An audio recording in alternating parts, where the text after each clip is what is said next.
ఖగోళ శాస్త్రం అంటే ఏమిటి? భూమి అధ్యయనం, గ్రహాల నక్షత్రాల అధ్యయనం, మొక్కల అధ్యయనం, జంతువుల అధ్యయనం. అంటే చదవడం. వేటి గురించి తెలుసుకుంటారు ఖగోళ శాస్త్రంలో?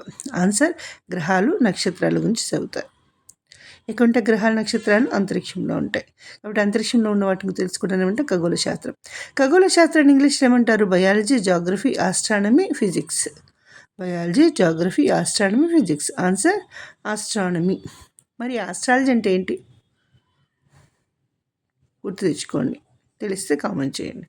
నెక్స్ట్, భూమి విశ్వంలో కేంద్రంగా ఉందని చెప్పే సిద్ధాంతం ఏంటి? హీలియోసెంట్రిక్, జియోసెంట్రిక్ అను సిద్ధాంతం, గురుత్వాకర్షణ సిద్ధాంతం. అంటే భూమి సెంటర్ అని చెప్పేది జియోసెంట్రిక్ సిద్ధాంతం. జియోసెంట్రిక్ సిద్ధాంతాన్ని ఎవరు ప్రతిపాదించారు?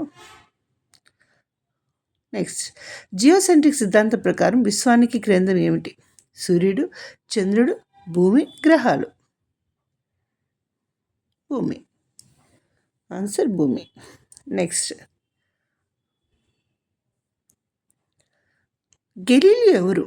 గణిత శాస్త్రవేత్త, ఖగోళ శాస్త్రవేత్త, వైద్యుడు, రసాయన శాస్త్రవేత్త. గెలీలియో అనే శాస్త్రవేత్త ఎవరు? దేనికి సంబంధించిన వారు? ఆయన వేటి మీద పరిశోధన చేశారు? ఆన్సర్ ఖగోళ శాస్త్రవేత్త.